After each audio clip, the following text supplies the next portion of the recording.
Capítulo 3. Mystery vino a verme en Los Ángeles. Bastó con hablarle del proyecto para que cogiera el primer avión que salía de Toronto. Mystery era la única persona con la que podía hablar que no tenía miedo a los cambios, la única persona que estaba dispuesta a aceptar los riesgos que hicieran falta para alcanzar sus sueños. Todo el mundo siempre dice después. Mystery siempre dice ahora. Y para mí esa era una palabra embriagadora. Para mí, pues en mi experiencia, después siempre acababa por querer decir nunca. En el momento perfecto, Style me dijo al entrar en mi apartamento de Santa Mónica, construyamos ese sitio. Tiene razón, sarjear es para perdedores. No niego que sea mejor ser un perdedor que folla que uno que no, pero nosotros estamos hablando de otro nivel. Sabía que Mystery me entendería. Según los libros que había leído, todos los conflictos humanos encajan en una de las siguientes facetas de la vida: salud, riqueza o relaciones. Y cada una de estas facetas tienen a su vez un componente interno y un componente externo. Llevamos 1 año y medio concentrándonos exclusivamente en las relaciones y había llegado el momento de centrar nuestra atención en el resto de las facetas de nuestra vida. El momento de hacer lo que Mystery había sugerido aquella noche bajo los efectos de la codeína. Unir fuerzas para conseguir algo más que chicas. 10. Juntos éramos mucho más que la suma de nuestras pollas. Lo primero que necesitábamos para convertir Proyecto Hollywood en una realidad era una mansión en las colinas de Hollywood, a ser posible, cerca de los locales nocturnos de Sunset Boulevard, con muchas habitaciones y un inmenso jacuzzi. Después había que buscar a los mejores MDLS e invitarlos a unirse a nuestro proyecto. Aunque quizá no debería haber vuelto a confiar en Mystery, en esta ocasión estaba decidido a no depender de él. No sería él quien firmase el contrato de alquiler, y tampoco sería yo. Encontraríamos a alguien que estuviera dispuesto a asumir ese riesgo y esa responsabilidad, y lo encontráramos en el Hotel Furama. Era papá. Como consecuencias de sus notas, había tenido que renunciar a la idea de hacerse abogado, así que se había matriculado en la Universidad de Loyola Marymount, en Los Ángeles, para estudiar empresariales. El día que llegó a Los Ángeles, papá dejó las maletas en las habitaciones de su hotel y cogió un taxi a mi apartamento, en donde encontró a Mystery, con sus casi 2 metros de altura, tumbado en mi sofá, de apenas 1,5 metros. Las 3 personas que más han influido en mi vida sois vosotros 2, y mi padre, dijo papá mientras buscaba un hueco para sentarse junto a los pies de Mystery. Papá llevaba el pelo engominado de punta. Además, por su aspecto se diría que había estado yendo al gimnasio. Lo dejé hablando con Mystery y bajé a comprar algo para cenar en un puesto de comida caribeña. Cuando volví, papá se había convertido en el manager de Mystery. ¿Estás seguro de que sabes lo que haces?, le pregunté a Mystery. No podía creer que fuera a dejar que un ex discípulo convertido en competidor se encargara de representarlo. Mystery era un innovador. Si Ross Jeffries era el Elvis de la seducción, Mystery era los Beatles. Y Tyler y papá no eran más que los New York Dolls, unos descarados que hacían mucho ruido y los que todo el mundo pensaba que eran gays.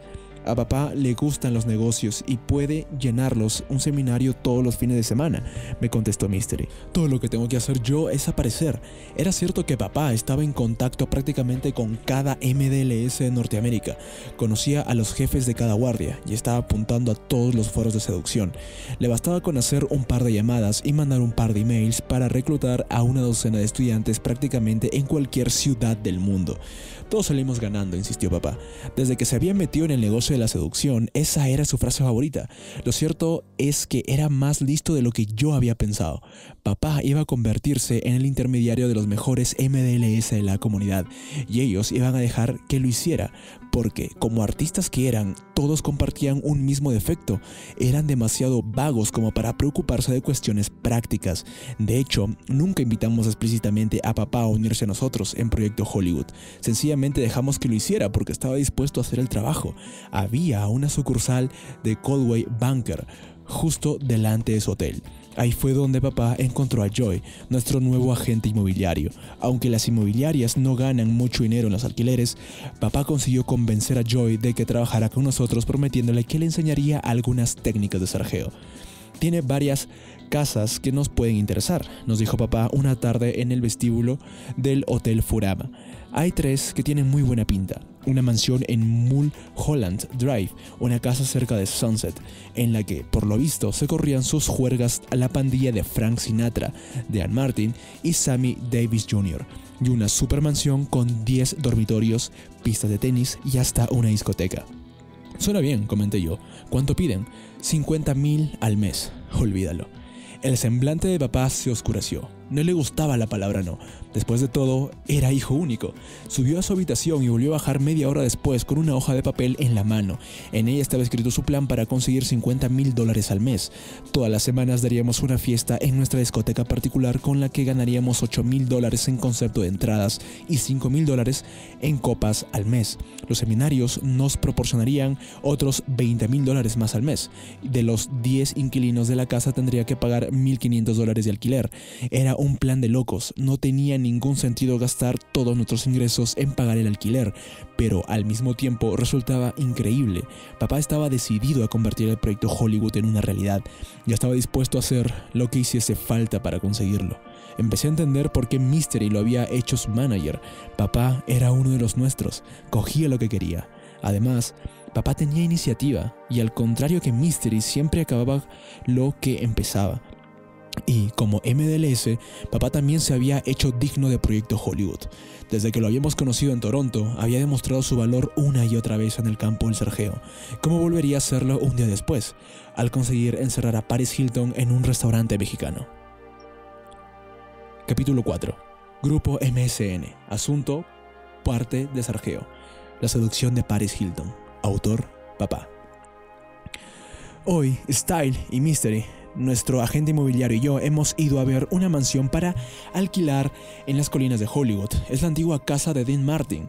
Nos ha encantado y espero poder cerrar el trato pronto. En cuanto lo hagamos, estaremos en la cima del mundo, literal y figurativamente. Cuando estás en la mansión, todo parece perfecto.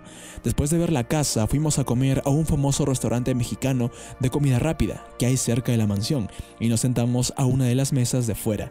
De repente, nuestro agente inmobiliario se inclinó hacia mí y me dijo al oído: agente inmobiliario, acabo de ver a Paris Hilton. Creo que está pidiendo un burrito. ¿Por qué no te le intentas ligar?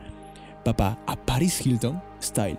Al entrar, pase lo que pase, no mires en su dirección. Papá, vale, vamos allá. Me levanté, entré en el restaurante y vi a una TV rubia sirviéndose un poco de salsa. Llevaba tiempo preparándome para una ocasión así. Había llegado el momento de demostrar de lo que era capaz, así que me acerqué a ella y me comporté como si no la hubiera visto. Tras servirme un poco de salsa, me volví lentamente hacia ella y la abordé con la fuerza de apertura de la novia celosa. Papá, oye, me vendría bien un consejo femenino. Paris levanta la mirada. ¿Qué tipo de consejo? Papá, ¿tú saldrías con un tío que sigue siendo amigo de su exnovia? Paris. Sí, no veo por qué no. Me alejé unos pasos. Después me di la vuelta y continué la conversación. Papá, de hecho es una pregunta doble. Paris sonríe. Papá, imagínate que estás saliendo con un tío que sigue viendo a su exnovia. Imagínate que te vas a ir a vivir con él y que él sigue teniendo un cajón lleno de fotos de su ex. No fotos de ella desnuda ni nada de eso, solo fotos normales y algunas cartas. Paris, lo metería todo en una caja y la tiraría a la basura. Yo le interrumpí. Papá, ¿te parece razonable que ella quiera deshacerse de las fotos? Paris, claro, yo salí una vez con un tío que tenía fotos de su antigua novia y las tiré a la basura. Papá, ¿de verdad?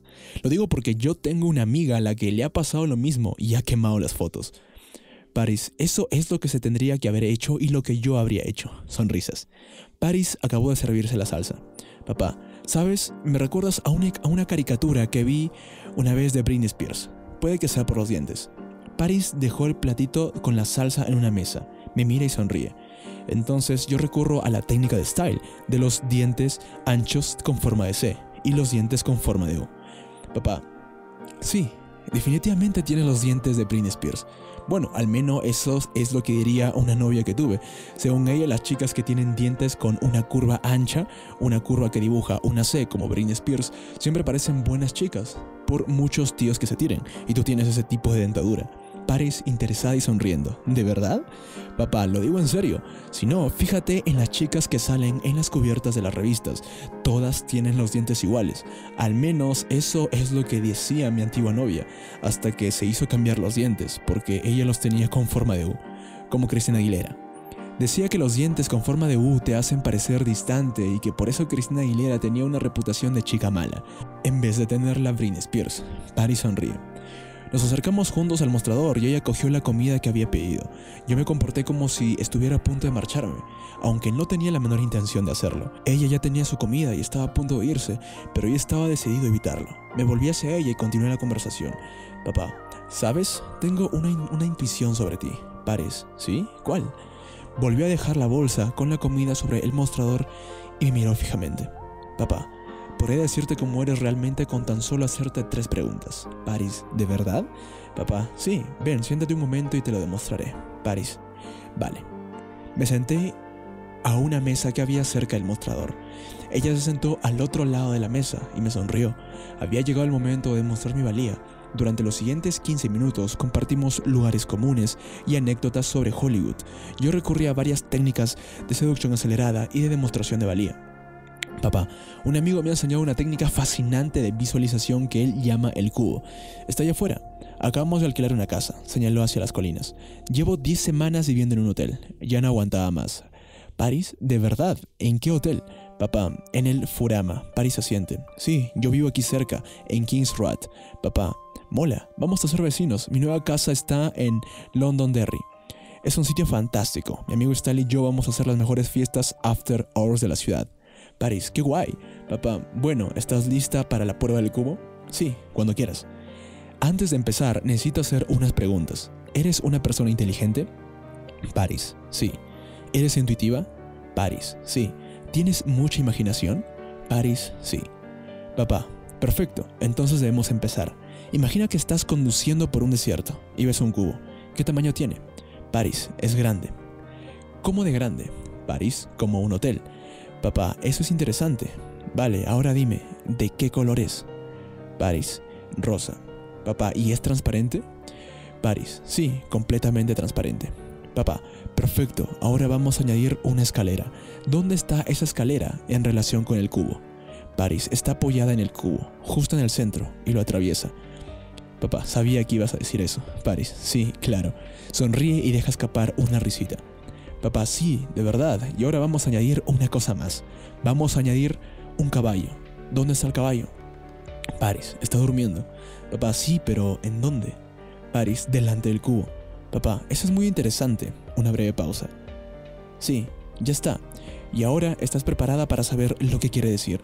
De nuevo, un breve silencio. No significa nada.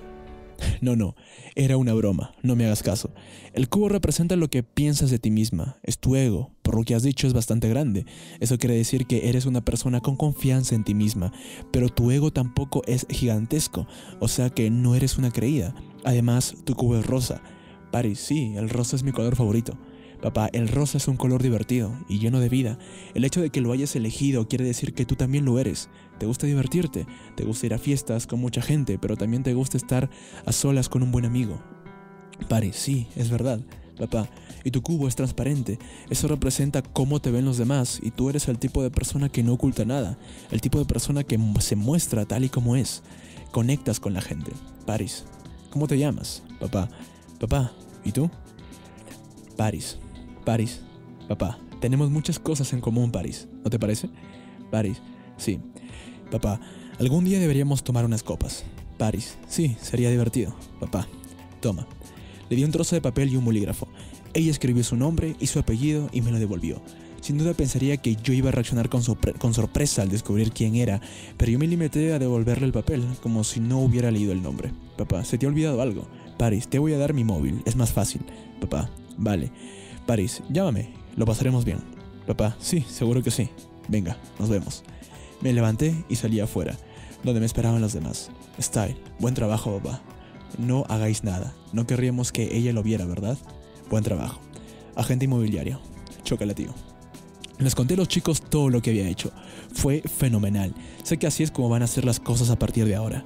Llamé a Paris Hilton en cuando estamos instalados en el proyecto Hollywood. Este es mi set, Mystery, así que mantente alejado cuando Paris venga a verme a Proyecto Hollywood. Saludos a todos. Papá.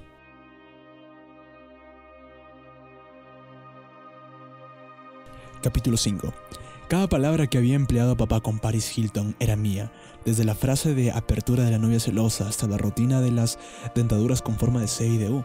Incluso su manera de exponer la rutina del cubo era exactamente igual, prácticamente palabra por palabra, a la que papá había grabado durante su primer taller en Toronto. Papá era un magnífico robot que acababa de superar a su programador. Volvimos a la casa que habíamos visto por la mañana para conocer al dueño y firmar el contrato. No era la supermansión, sino la antigua casa de Dan Martin, que después perteneció al actor cómico Eddie Griffin.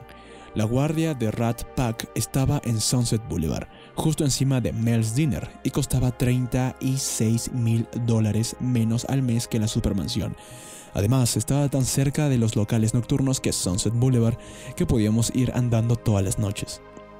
El salón parecía el de un hotel de montaña. Tenía una chimenea, una pista de baile a un nivel un poco más bajo que el resto del suelo, el techo de 10 metros de altura, una pared con un gigantesco mural con incrustaciones de madera y una barra en una esquina. Cabrían en él fácilmente 200 personas. Junto al salón había 2 dormitorios. Delante de cada uno de ellos nacían sendas escaleras que llevaban a otros dormitorios. Y finalmente había un pequeño dormitorio para el servicio al lado de la cocina. La joya de la casa era el jardín aterrazado. A una determinada altura se abrían 2 patios con palmeras y limoneros.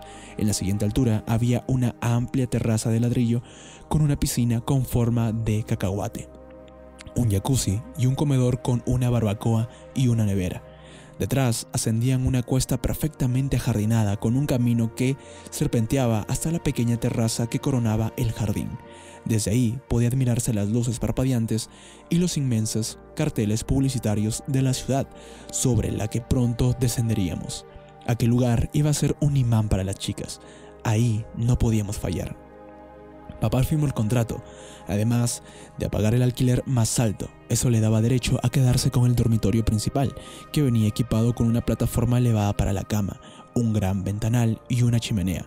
El cuarto de baño incluía una ducha circular rodeada por una pantalla de cristal, 2 vestidores y una bañera con chorro de agua para 3 personas.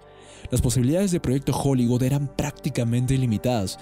Papá hablaba de alquiler, la casa para celebrar fiestas después de los Grammys, de premiers de películas, de grandes acontecimientos empresariales.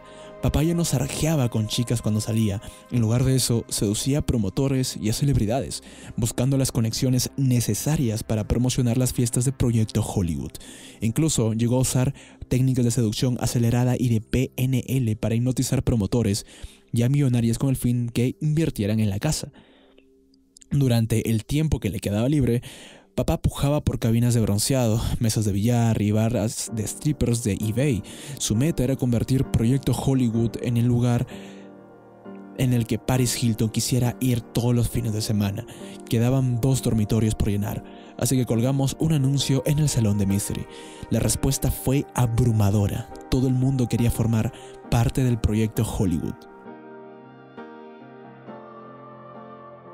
Paso 8. Haz que ellas vengan a ti. Todas las chicas en fila, aquí. Todos los chicos al otro lado. Veo que cada vez estáis más adelantadas. Veo que nosotros nos estamos quedando atrás. Annie DiFranco, The Story. Capítulo 1. La primera noche estuvimos más de 1 hora metidos en el jacuzzi, observando las palmeras de nuestro nuevo hogar y las luces de las discotecas de Hollywood, a las que no tardaremos en bajar. Mystery le cantó a la noche la banda sonora entera de Jesucristo Superstar. Papá nos habló de sus planes de alquilar la mansión para fiestas de Hollywood, y Herval nos preparó unos zumos de sandía en la batidora. No había ninguna chica, ni tampoco necesitábamos que la hubiera para sentirnos como unos triunfadores. Esa noche era solo para chicos. Lo habíamos conseguido. Proyecto Hollywood era una realidad. Haremos famosa esta mansión, predijo Mystery mientras disfrutábamos de la noche con una sonrisa en los labios. Cuando pasé conduciendo por delante de nuestra mansión, la gente dirá: aquí vivieron Style, Mystery, papá y Herval. Sus fiestas eran la envidia de todo el mundo. Herval era el cuarto inquilino de Proyecto Hollywood. Era un MDLS tejano de 22 años, alto, pálido y de temperamento tranquilo, que para pavonearse se pintaba las uñas plateadas y se vestía enteramente de blanco. Al igual que el resto de nosotros, era un don nadie reformado. También era el dueño de una casa en Texas, un Mercedes-Benz S600, un Rolex un despacho en Sunset Boulevard al que nunca iba un robot aspiradora, una impresionante lista de posesiones para alguien tan joven. Las había conseguido contratando a otras personas para que apostaran por él en un casino. Durante su tiempo libre, que era básicamente todo el día, se dedicaba a explorar cuevas, a grabar canciones de rap y a navegar por internet, comprando todo tipo de extravagantes objetos que luego nunca usaba. Mystery insistía en que todos los que vivíamos en Proyecto Hollywood debíamos tener una identidad, así que teníamos un mago, un escritor, un hombre de negocios y un jugador. Una combinación mucho más explosiva que la de cualquier reality show. Al cabo de unos días, papá instaló a Playboy, el quinto inquilino, en el cuarto de servicio.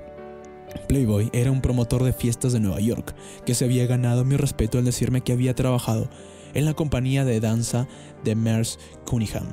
Aunque tenía buenos genes, era alto y delgado y tenía una abundante cabellera negra, tenía la mala costumbre de llevar largos pañuelos y los pantalones subidos hasta el ombligo.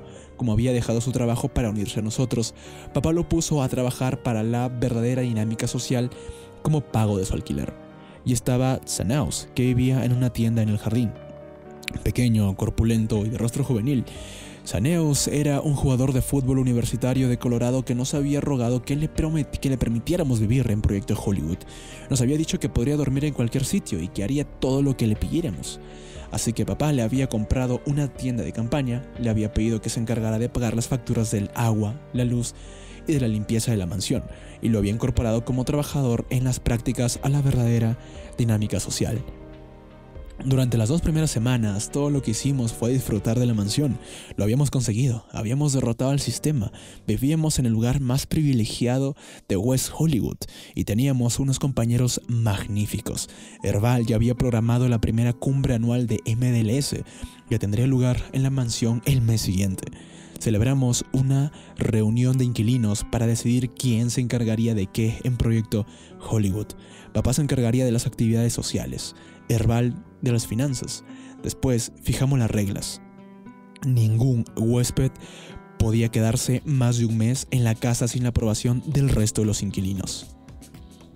Cualquiera que organizara un seminario en el salón tendría que aportar el 10% de los ingresos al fondo de la casa, y quedaba terminantemente prohibido sarjear con una chica que hubiera traído a casa otro MDLS. Pronto las romperíamos todas. Al principio disfruté de la convivencia con mis compañeros de casa, abandonando mi introvertido mundo de escritor para formar parte de un todo que era mayor que la suma de sus partes. Todas las mañanas, al despertarme, veía a Herbal y a Mystery lanzando monedas de 25 centavos a una cubitera en el salón o saltando sobre una montaña de cojines desde una escalera. Eran como 2 niños en un gigantesco cuarto de juegos. Tengo la sensación de que tú y yo vamos a ser buenos amigos, le dijo Mystery a Herbal una mañana. A la primera fiesta que Playboy celebró en la mansión acudieron 500 personas. Éramos un ejemplo que había que imitar. Puede que no para los vecinos, pero sí para la comunidad.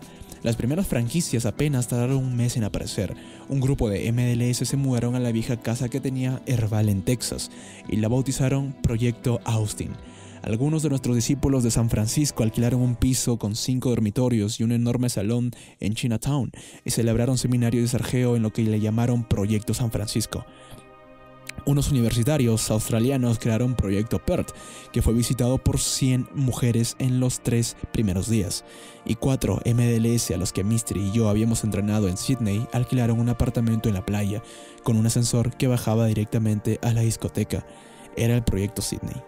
Nadie había llegado a comprender el pleno potencial de la comunidad, las gestas que podía lograr un grupo de tíos que se reunían para hablar de mujeres.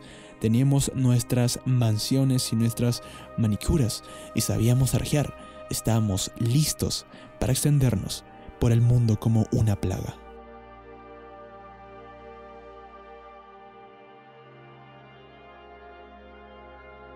Capítulo 2. Durante el primer mes que pasé en Proyecto Hollywood, mi realidad sexual alcanzó un nivel completamente nuevo.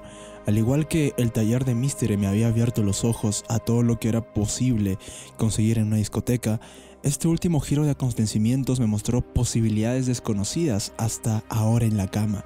Y todo porque Herval no me dejó dormir durante una semana entera. ¿Has oído hablar alguna vez de las dietas de sueño? Me preguntó una mañana mientras desayunábamos algo en el restaurante Mel's Dinner. Lo he visto en internet. Durante su tiempo libre, Herval descubría muchas cosas en internet.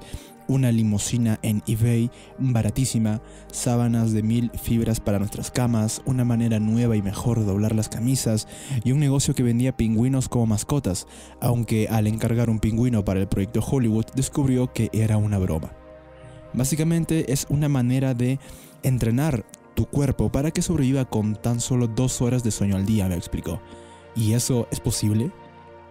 En vez de dormir 8 horas todas las noches, lo que haces es echarte siestas de 20 minutos cada 4 horas. Resultaba tentador. Con esas 6 horas de más al día tendría tiempo de descubrir más, jugar más, leer más, hacer más ejercicio, salir más y aprender nuevas técnicas de sargeo. ¿Cuál es el truco? Bueno, dijo Herval, al parecer se tarda unos 10 días en adaptarse al nuevo ritmo. Y no es fácil, pero una vez que lo consigues, se convierte en algo totalmente natural. La gente dice que tiene más energía, aunque por alguna razón también entran muchas ganas de beber zumos.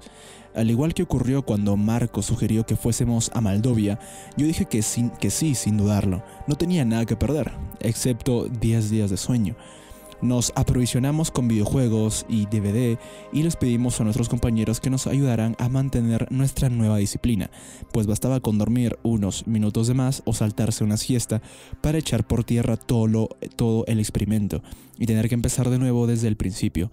Como incentivo para mantenernos despiertos, todos los días invitábamos a la mansión a alguna chica. Por aquel entonces yo estaba saliendo con unas 10 chicas distintas. Era lo que los MDL se llamaban MRE. Múltiple relación estable. Al contrario que los TTF, yo nunca les mentía a mis chicas. Todas sabían que salía con otras, y para mi sorpresa ninguna de ellas se había quejado. Uno de los descubrimientos más importantes que hice en la comunidad me lo proporcionó un libro de autoayuda que me recomendó Ross Jeffries, Cómo dominar tu una interior. Me enseñó que el mundo es lo que uno cree que es.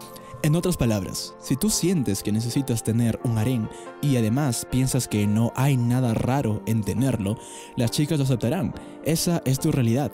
Sin embargo, esa gente a la que le gustaría tener un harén, pero que en el fondo piensa que es poco ético, nunca conseguirá tenerlo. La única chica que no se sentía del todo cómoda con el arreglo era Isabel, una pequeña española de personalidad efervescente y unas curvas pronunciadas que tenía la costumbre de mover a la punta de la nariz como una ratita que busca el queso. Yo no me acuesto con otras personas cuando estoy saliendo con alguien, me decía una y otra vez, y me gustaría que tú tampoco lo hicieras. Al cuarto día de mi experimento de sueño invité a Gea a la mansión para que me ayudara a permanecer despierto. Gea era una mujer pequeña que llevaba unas grandes gafas negras. Había algo tremendamente sensual en Gea. Era como si solo le faltara el zapato de cristal para convertirse en una princesa, y ese potencial de belleza resulta tan atractivo a ojos de la mayoría de los hombres, como la belleza en sí misma. Normalmente son las propias mujeres las que más disfrutan cuando tienen el pelo, el maquillaje, las uñas y la ropa perfectamente arreglados, aunque no nos importe que lo hagan. Los hombres no necesitamos que las mujeres se arreglen e intenten parecer modelos. Con nuestra imaginación nos basta y nos sobra. Pues los hombres desnudamos a cada mujer que se cruza en nuestro camino para ver si cumple nuestro ideal femenino. De ahí que las mujeres ignorasen a Gea y los hombres la desearan. Nosotros veíamos su potencial. Herval y yo recibimos a Ea en la puerta sin afeitar y con los ojos enrojecidos. La dieta de sueño empezaba a pasarnos factura, y nuestro aspecto y nuestros modales habían sido lo primero en sucumbir. Así que lo llevamos a la habitación de Herval. Nos sentamos los tres en el suelo y estuvimos 1 hora jugando con la Xbox para no quedarnos dormidos. Cuando el timbre volvió a sonar, fui a la puerta arrastrando los pies. Al abrirla me encontré a Isabel. «Vengo de Barfly», me dijo con un movimiento de nariz. «Estaba bailando con una amiga y he pensado en venir a verte.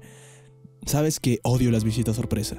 Siempre les decía a mis MRE que llamaran antes de venir a verme, precisamente para evitar situaciones como esta, pero ya que estaba ahí, la dejé pasar. De todas formas, me alegro de verte», le dije. La acompañé al cuarto de Herval e hice presentaciones. Isabel se sentó al lado de Gea.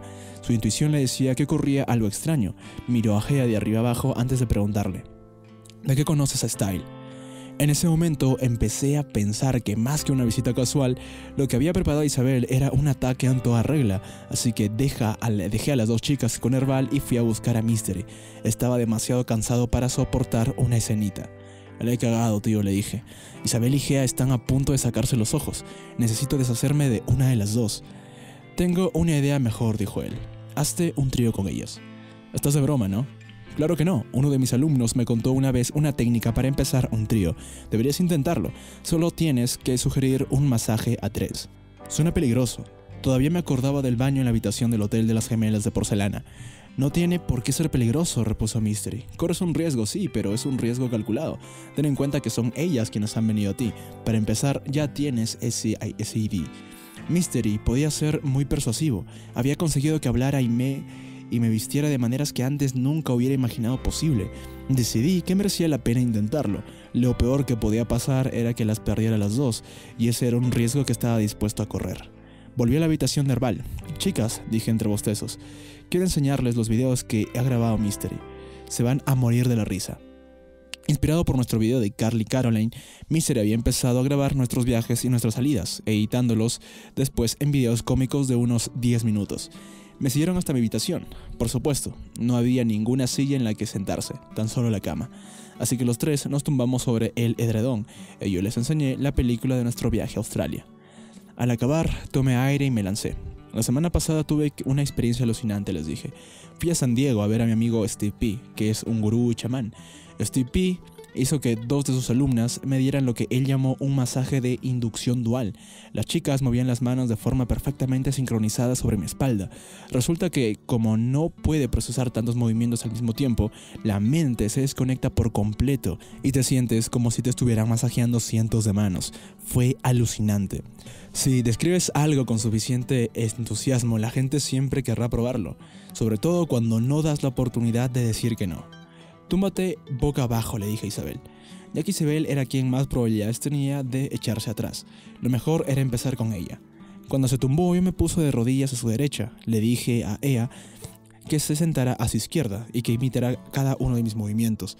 Al acabar el turno de Isabel, me quité la camisa y me tumbé boca abajo. Las chicas se arrodillaron a ambos lados de mí y empezaron a masajearme la espalda. Al principio con movimientos vacilantes, pero pronto con más confianza. Mientras las dos se inclinaban sobre mí, trazando círculos con las manos sobre mi espalda, noté cómo la habitación se cargaba de energía. Isabel y Gea empezaban a sentir la naturaleza sexual de la situación.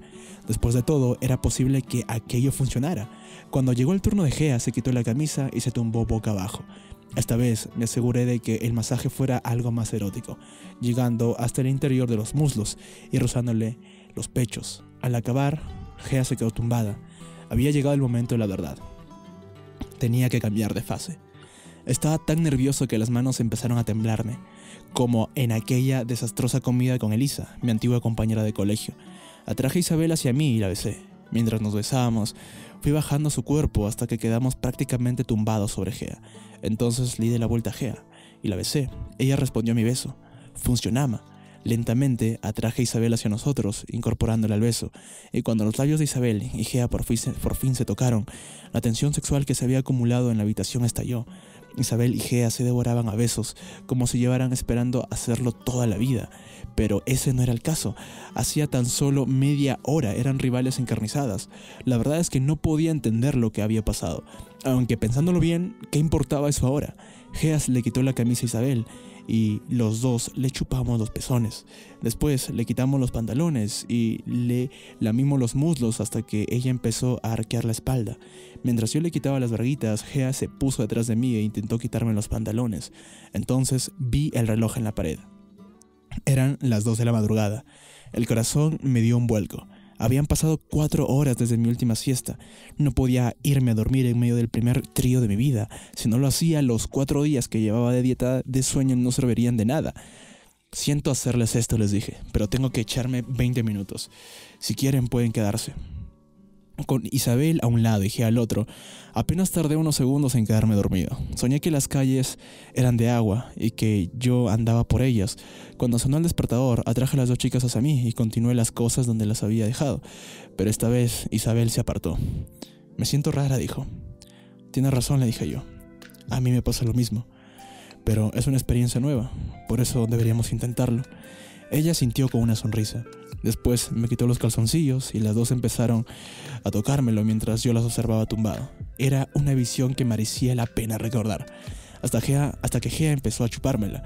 Al notar cómo se tensaba el cuerpo de Isabel, recordé lo que había dicho sobre los tríos Rick H. en el seminario de David DeAngelo.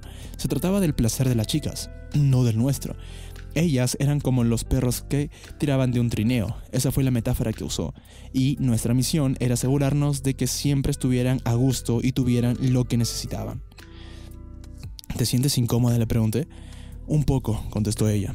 Aparté a Gea de mi entrepierna y los tres nos tumbamos a hablar hasta que llegó el momento de mi próxima siesta. Al final, esa noche no me acosté con Gea. Verme penetrar a otra chica hubiera sido demasiado para Isabel. Lo que había hecho esa noche ya había sido un gran paso para ella. La noche siguiente yo estaba todavía más cansado. Me senté a ver Amistades Peligrosas con Herval, pero cada cierto tiempo caía en el sueño del que despertaba inmediatamente. Se llamaban microsueños. El cuerpo tiene tanta necesidad de descanso que aprovechaba el menor descuido para engañarnos y robarnos un instante de sueño.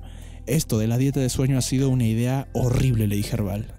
Tú aguanta, me dijo él, ya verás cómo merece la pena. Aunque había comprado varios frascos de vitamina para darle una pequeña ayuda extra a mi sistema inmunológico, con la falta de sueño siempre me olvidaba de cuáles había tomado y de cuánto tiempo hacía. Afortunadamente esa noche Nadia no tardó en llegar. Nadia era otra de mis MRE, la bibliotecaria sexy a la que había conocido durante mi experimento con los anuncios de contacto. Y vino con Bárbara, una amiga cuyo flequillo negro me hizo pensar en Betty Page. Venían de ver un espectáculo burlesco de las Suicide Girls en Kington Factory. Le serví una copa y nos sentamos juntos en el sofá. Aunque Bárbara tenía novio, aprovechaba la menor posibilidad para juguetear con Nadia, hacia la que no había duda de que se sentía atraída, así que decidí darle la oportunidad de expresar sus sentimientos. Pero primero me retiré a disfrutar de una de mis tan necesitadas siestas. Esta vez soñé que estaba perdido, desnudo, en una inmensa pradera cubierta de nieve. Al levantarme 20 minutos después, les dije que se subieran a mi habitación a ver uno de los videos de Mystery. Y una vez arriba, volví a probar con la técnica del masaje de inducción dual, y para mi sorpresa funcionó de nuevo. En cuanto sus labios se rozaron, las chicas se devoraron entre sí, exactamente igual que lo habían hecho Isabel y Gea. Así que lo de la noche anterior no había sido un simple golpe de suerte. Al contrario que Isabel, los celos no eran un problema para nadie. Mientras yo me la follaba, Bárbara se agachó detrás de mí y empezó a chuparme los huevos. Hubiera querido follármela también a Bárbara, pero no fue posible. Esa experiencia superaba con creces todo lo que hubiera imaginado posible antes de hundirme en la comunidad. Hasta tal punto era así que no pude controlarme, no pude aguantar más tiempo. Durante el último año y medio había pasado mucho tiempo trabajando en mejorar mi aspecto, mi energía, mi actitud, y resultaba que ahora que todas esas cualidades estaban en su momento más bajo, ahora que estaba hecho una mierda y tenía un aspecto lamentable, acababa de vivir los 2 días sexualmente más excitantes de mi vida. La lección que podía extraer de todo eso era que cuanto menos pareces intentarlo, mejor te va. Al día siguiente, Herval y yo estábamos sentados en el salón con una cubierta llena de hielo que nos frotamos por el cuerpo para obligarnos a permanecer despiertos. El proceso de adaptación a la dieta de sueño estaba resultando más duro de lo que habíamos imaginado. Yo empezaba a dudar de si no estaríamos perdiendo el tiempo. Después de todo, este asunto del sueño no había sido comprobado científicamente. Ya puede haber un arcoíris al final de ese túnel, le dije a Herval. Aquí estamos, buscando el caldero de oro que se supone que hay al final del arcoíris, pero ni siquiera sabemos si existe ese arcoíris o si saldremos algún día de este túnel. Herval parecía confuso, lo había despertado de un microsueño. Estaba soñando con lombrices de gominola, dijo arrastrando las palabras. Alguien estaba cortando en cachitos gominolas con forma de oso para convertirlas en gominolas con forma de lombriz. 2 siestas después empezaron los dolores de cabeza. Además, por mucho que lo intentaba, no conseguía mantener los párpados abiertos. Nos dimos un baño de agua fría, nos abofeteamos mutuamente, corrimos por el salón persiguiéndonos con una escoba en la mano, pero ya nada funcionaba. Al palparme los dientes en busca de mi aparato, supe que había traspasado el umbral de la cordura, pues no llevaba aparato en los dientes desde que tenía 14 años. Me voy a la cama, dijo por fin Herval. No puedes hacerme eso, me quejé yo. Nunca lo conseguiré sin ti. Ten cuidado con los palillos, me avisó él. De repente, los dos rompimos a reír. Herbal acababa de salir de otro microsueño. Los sueños y la realidad empezaban a confundirse en nuestras mentes. Intenta aguantar por lo menos hasta la próxima siesta, traté de convencerlo. Pero al acabar la siguiente siesta no conseguí levantarlo de la cama. Ni siquiera conseguí que abriera los ojos. Consciente de que nunca conseguiría lograrlo solo, subí lentamente la escalera, me tumbé en la cama y me sumí en la más dulce y profundo sueño de toda mi vida. Y aunque el experimento del sueño hubiese sido un fracaso, gracias a ello alcancé un nuevo nivel como MDLS. Supongo que debería mostrarme más humilde con respecto al masaje de inducción dual y decir que fue un paso más en el camino de degradación en el que se había convertido mi vida. Pero descubrir la clave para los tríos fue como descubrir la piedra roseta de Sergio. En cuanto acabé de perfeccionar la técnica del masaje de inducción dual y la compartí en los foros de seducción, los tríos pasaron a formar parte de la vida sexual de MDLS de todo el mundo. Fue como conseguir correr una milla por debajo de los 3 minutos. Y, además, gracias al masaje de inducción dual, conseguiría mantener el puesto número 1 en el ranking de The Thundercat por segundo año consecutivo. No había duda, Proyecto Hollywood era un éxito.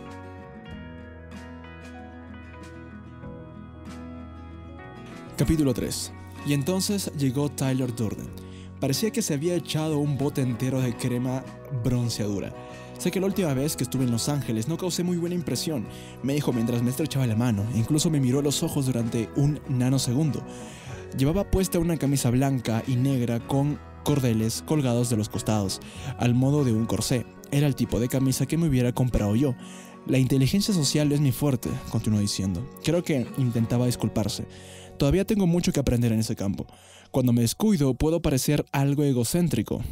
No mola nada.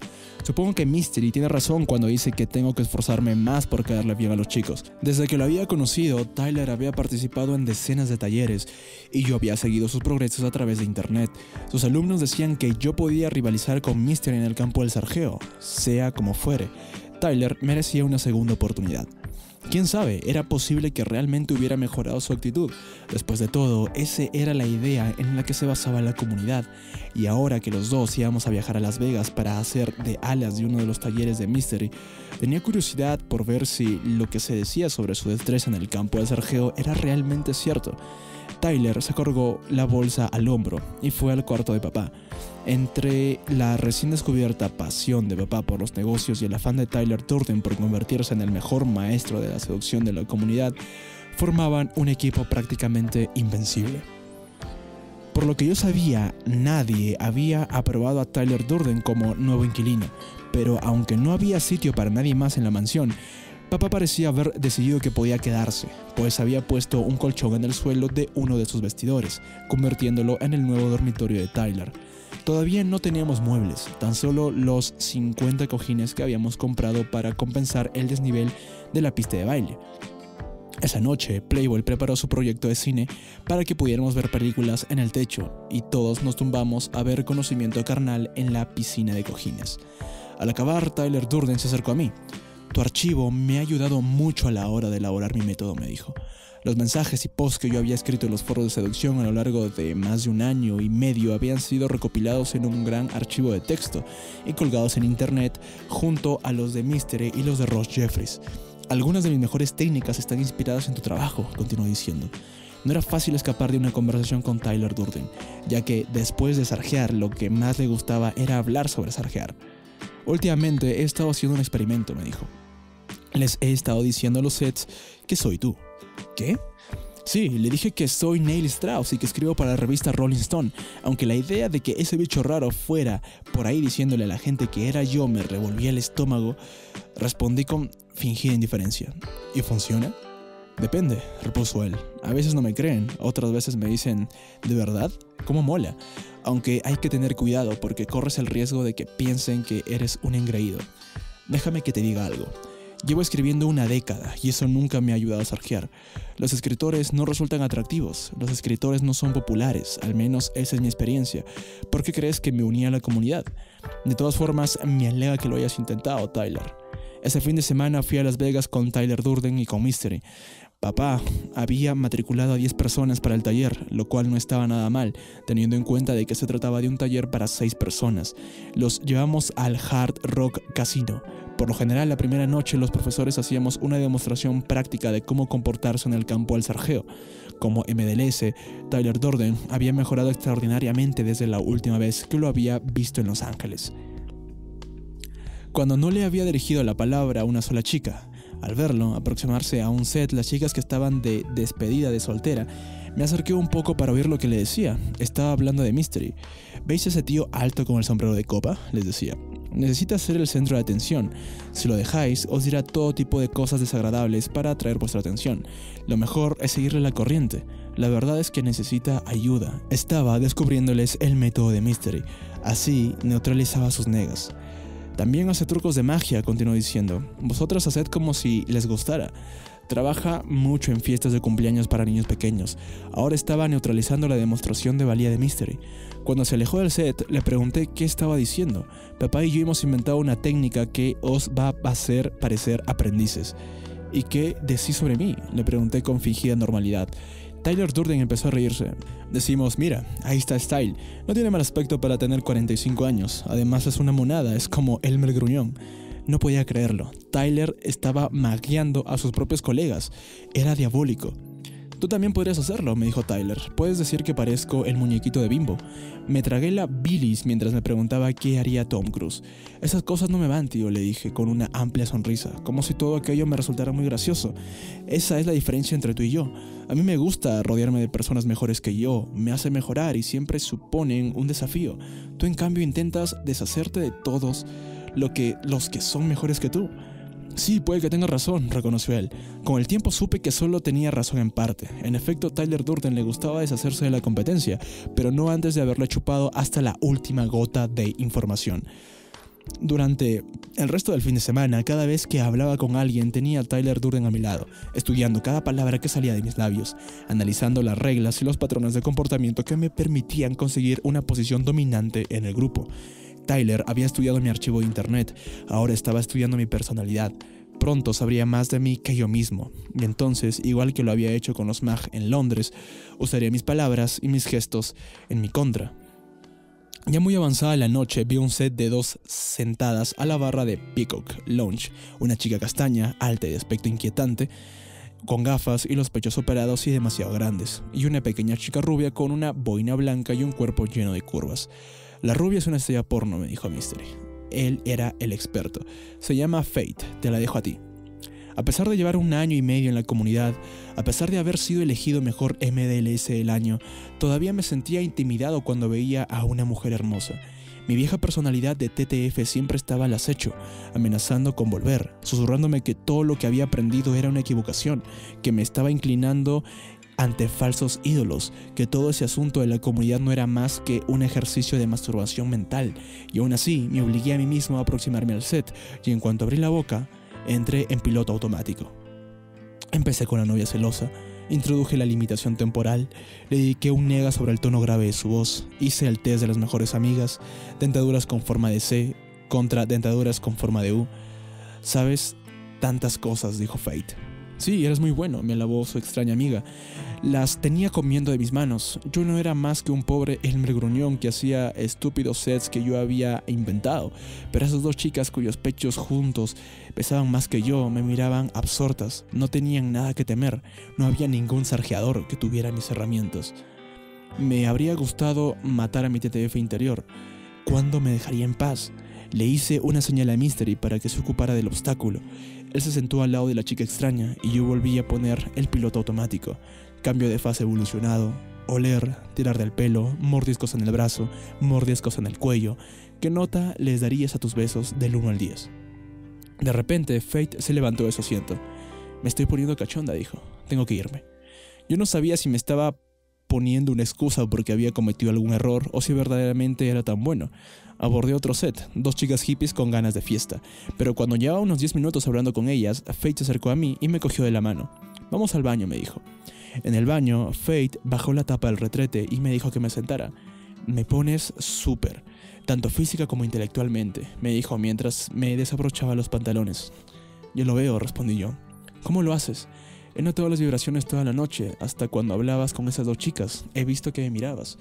Ella se enganchó, rodeó mi flácido miembro con su mano y se lo metió en la boca, pero no se me empalmó, estaba abrumado. Me levanté y la empujé contra la pared.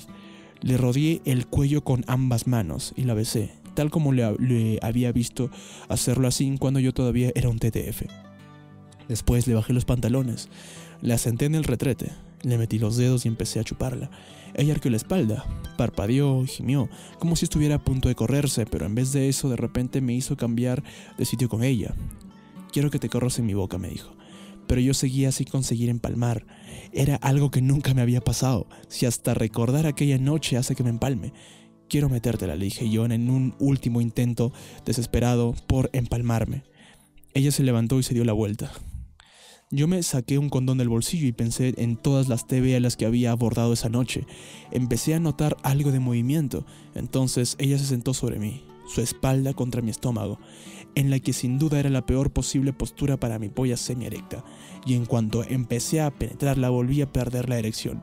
No sabía si serían las 2 cubatas de Jack Daniels que me había bebido esa noche, la ausencia del precalentamiento, el factor de intimidación que se suponía estar con una estrella porno, o el hecho de haberme masturbado unas horas antes. Cuando salimos del baño, los alumnos del taller me rodearon con expectación. Una de las chicas hippies con las que me había estado hablando entró en el cuarto de baño y al poco tiempo salió con mi condón envuelto en un pañuelo de papel. Al parecer me lo había dejado en el suelo y ella se había sentido obligada a enseñárselo a todo el mundo. Así que aquella noche se me imputó una hazaña de la que no era merecedor. No podía mirar a la cara a Fate. Me había mostrado ante ella como un tío misterioso, fascinante y con un gran atractivo sexual, pero después, a la hora de la verdad, todo se había derrumbado y ella se había encontrado con un tío calvo y delgaducho al que no se le levantaba. Capítulo 4. La última noche en el taller de Las Vegas, Tyler Durden surgió con una chica que trabajaba en el Hard Rock Café. Stacy era una vampiresca rubia que escuchaba música new metal. Al acabar su turno se unió a nosotros en el casino. La acompañaba Tammy, su compañera de apartamento, una belleza silenciosa con la apariencia de un bebé regordete y olor a chicle de uva. Yo llevaba puesto un ridículo traje de piel de serpiente. Mystery llevaba una chistera de gafas de aviador, botas con plataforma de 15 metros de alto, pantalones negros de látex y una camiseta negra con una señal digital roja que decía Mystery. Incluso en Las Vegas parecía un bicho raro. Tyler Durden apenas tardó unos minutos en empezar a maguearlo delante de Stacy. «La gente se ríe de él al verlo con esa ropa tan rara que lleva», le dijo. «Yo siempre le digo que no tiene por qué vestir así para que la gente lo acepte». Mientras nuestros alumnos se desplegaban por la sala en busca de chicas, yo me apoyé contra la barra del bar y observé sus progresos. Al cabo de un rato, Stacy se acercó a mí. Había visto cómo dirigía el taller y al parecer esa demostración de valía, lidera a los hombres y lidera a las mujeres, había despertado su interés. Mientras hablábamos, ella me miraba fijamente, mesándose el pelo, buscando excusas para tocarme el brazo, inclinándose hacia adelante cada vez que yo me echaba hacia atrás, un y tras otro. Pronto noté su energía, que siempre se acumulaba en el aire cuando estás a punto de besar a una chica. Sabía que no debía hacerlo. Sabía que Stacy estaba con Tyler. Los MLS tenemos un código de comportamiento. El primero en abordar un set tiene derecho a sarjear con el objetivo, hasta que una de dos, o cierre o se dé por vencido. Pero un MLS tampoco majea su ala. Si Tyler Durden iba por ahí contando que yo era Elmer el Gruñón, entonces Elmer Gruñón iba a cazar a su conejita. Le acarició el pelo. Ella sonrió. Pensé que le gustaría besarme. Y quería, así que nos besamos. Entonces vi el mechón de pelo anaranjado. Tyler estaba cabreado. «Ven conmigo», le ordenó a Stacy al tiempo que la agarraba del brazo. Yo me disculpé. Lo que había hecho estaba mal, pero cuando una burbuja de pasión se forma alrededor de ti, la razón se nubla y el instinto toma el control. La había fregado. Así, era verdad que él me había estado magiando, pero con un segundo error no se arregla el primero. Realmente lo sentía. Y aún así, el consuelo esperaba a la vuelta de la esquina. Tyler se llevó a Stacy a nuestra habitación de hotel, dejando atrás a Tammy, su compañera de apartamento. 5 minutos después, ya nos estábamos besando. Casi no podía creer lo fácil que había resultado. Tammy era la sexta chica con la que me había besado ese fin de semana. Mystery, mientras tanto, había conocido a Angela, un stripper que, en su opinión, era un 10,5.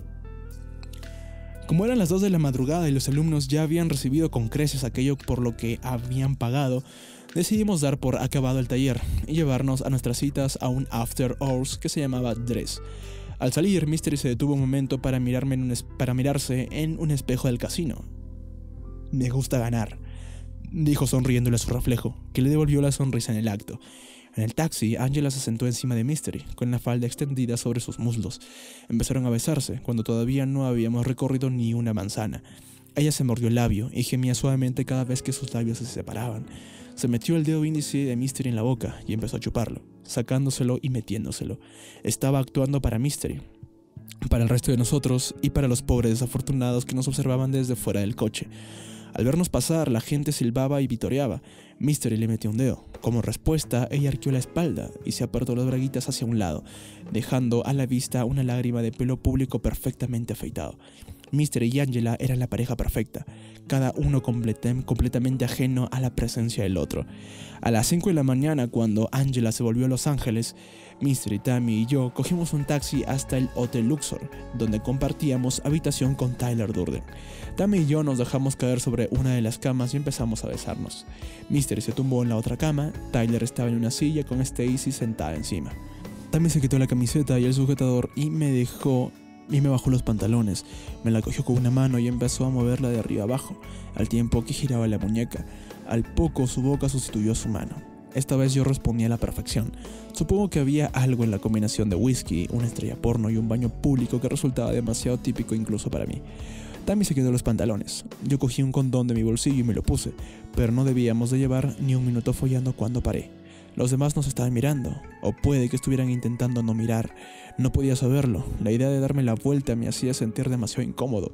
Nunca me había acostado con una chica delante de alguien, menos aún delante de 2 MLS, aunque a Tammy en cambio no pareció importarle. La cogí en brazos, la llevé a la ducha y abrí el grifo. La empujé contra la mampara de la ducha, aplastándole los pechos contra el cristal, y se la metí por detrás. Tras 5 minutos de arremetidas y de repente se abrió la puerta del baño y vi un flash. Mystery, Tyler Durden y Stacy nos estaban haciendo fotos. Mi primer pensamiento fue que iban a chantajearme. Todavía no me había dado cuenta de que para ellos aquellas fotos no eran más que un souvenir de los días que habíamos pasado en Los Ángeles. Al igual que me había ocurrido con el artículo del New York Times, yo era el único al que le preocupaba la posibilidad de ser identificado. Los demás sencillamente se estaban divirtiendo. Tenía que darme cuenta de una vez por todas de que a nadie en la comunidad le importaba lo que hiciera el escritor Neil Strauss. Los MLS estaban tan involucrados en la comunidad que nada de lo que ocurriera fuera de ella importaba. De hecho, a ojos de la mayoría de los MLS, lo que ocurría fuera de la comunidad ni siquiera era real. Solo se fijaban en el periódico si veían un artículo en la sección de ciencias sobre los hábitos del apareamiento de los animales. Si ocurriera un desastre en algún lugar del mundo, ellos lo utilizaban como material de seducción para confeccionar un nuevo patrón. Había que aprovechar el momento, porque nunca se sabía lo que podía ocurrir mañana. Al día siguiente, las chicas nos invitaron a desayunar a su casa. Hicimos las maletas y fuimos hasta sus apartamentos y comimos los mejores huevos revueltos con bacon de nuestras vidas. Tyler Durden y Mystery se sentaron en el sofá y hablaron abiertamente sobre lo que hacían como MLS. Estaba claro que estaban saldando cuentas pendientes. Mystery siempre se refería a Tyler como un antiguo alumno. Y Tyler Durden decía que había superado al maestro creando un método de seducción enteramente nuevo y original.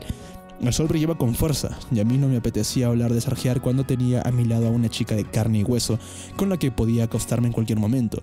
Así que fui al cuarto de Tammy, después de que ella me hubo hecho una amada, dormí 2 horas antes de coger el vuelo de vuelta a Los Ángeles. Había algo intoxicante en aquella cama. La manera en la que llenaba la habitación, su inmaculada blancura, la calidez del edredón, la suavidad de las sábanas perfectamente estiradas. Siempre me han encantado los dormitorios de las chicas. Son suaves y dulces, como debe de ser el cielo.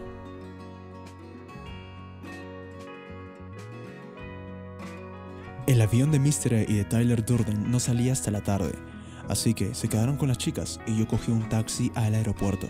Durante el vuelo tuve un sueño sarjeo con una mujer y ella me lleva a su casa, pero al llegar me paso mucho tiempo luchando contra su resistencia de última hora. Empujar y tirar, sucumbir y resistir. Toda la noche igual. Finalmente me doy por vencido y me duermo. A la mañana siguiente estoy sentado en un sofá en el salón. Su compañera de apartamento, una mujer de origen hispano con abundante carmín, se acerca a mí y me dice: siento que mi amiga no se haya acostado contigo. Si quieres, puedes hacerlo conmigo. Se sienta en el sofá, abre las piernas y las levanta. Está desnuda, de cintura para abajo. Me repite su oferta y yo acepto. Su lápiz de labios me mancha la cara al besarnos. Cuando llega el momento de follar, aunque parece que estoy empalmado, realmente no la tengo dura. Me siento como si estuviera intentando meterle un bucanero. De repente, mi objetivo inicial entra a la habitación. Así es como la llamo en mi sueño, mi objetivo. Mientras hablamos, intento cubrirme la boca manchada de carmín. Al oír a su amiga reírse detrás de mí, me doy cuenta de que al engañar a mi objetivo con su amiga, acabo de suspender la prueba a la que me había sometido las dos. Ahora que mi objetivo sabe cómo soy realmente, ya nunca conseguiré gustarle. Esa noche, las chicas celebran una fiesta. Mystery aborda a mi objetivo. Le regala el mando a distancia de la puerta de un garaje. Me aseguro de que nadie esté mirando. Cojo el mando y salgo afuera. Lo aprieto una y otra vez. Tiene que abrir algún garaje. Y estoy seguro de que en ese garaje me espera un regalo espectacular. Mystery sale al jardín buscando a la chica. Resultó que el regalo era una técnica para conseguir aislarla en el jardín.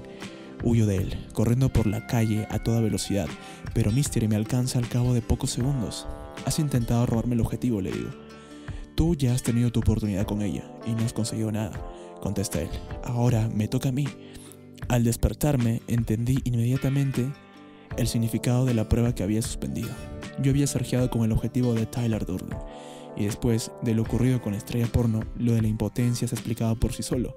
Lo que no conseguía entender era la parte del sueño en la que Mystery intentaba robarme mi objetivo. O mejor dicho, no la entendí hasta que llegué a casa y recibí la llamada de Mystery. Espero que no te importe, me dijo, pero Tammy acaba de hacerme una mamada. Hasta se ha tragado la lefa. En algún lado de su estómago, mi esperma se mezclaba con el suyo. No te preocupes, le dije yo, no me importa. Y era verdad. Lo ocurrido formaba parte de la amistad, no era más que una rivalidad amistosa entre MLS, pero no olvides que yo llegué primero. Tyler Durden, sin embargo, no lo veía así. Para él, en el sarjeo no había cabida para la amistad. Para Tyler, el sarjeo era toda su vida, y no me perdonaría nunca que hubiera besado a su objetivo. Capítulo 6. Aunque la idea había sido traer mujeres a la mansión, el resultado era una casa llena de hombres. En vez de modelos tomando el sol en bikini en la piscina, Proyecto Hollywood se llenó de adolescentes con acné, de ejecutivos, de estudiantes regordetes, de millonarios solitarios, de actores sin éxito, de taxistas frustrados y de muchísimos programadores informáticos. Llegaban a nosotros como TTF y salían convertidos en MDLS. Todos los viernes, cuando llegaban, Mystery o Tyler Durden les enseñaba las mismas frases de entrada, los mismos consejos sobre su lenguaje corporal y las mismas técnicas de demostración de valía. Todos los sábados por la tarde, iban todos de compras a Melrose. Compraban las mismas botas New Rock con plataforma de 10 centímetros, las mismas camisas de rayas blancas y negras con trozos de cordel colgado en los costados. Compraban los mismos anillos, los mismos collares, los mismos sombreros y las mismas gafas de sol. Después iban a la sala de bronceado. Estábamos creando un ejército de MDLS. De noche salían al Sunset Strip. Parecían un enjambre de abejas en busca de chicas con las que sarjear. Incluso cuando los talleres tocaban a su fin, nuestros alumnos seguían frecuentando las discotecas de Sunset, practicando sus técnicas de sarjeo.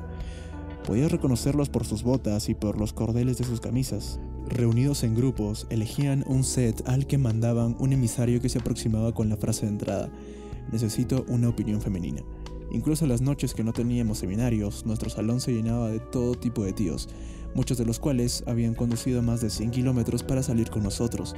A las 2:30 de la mañana, cuando cerraban los bares, volvían a converger en la mansión acompañados de chicas borrachas de Orange County, a las que se llevaban entre risas al jacuzzi, a la terraza, a los vestidores o a la pista de baile cubierta de cojines.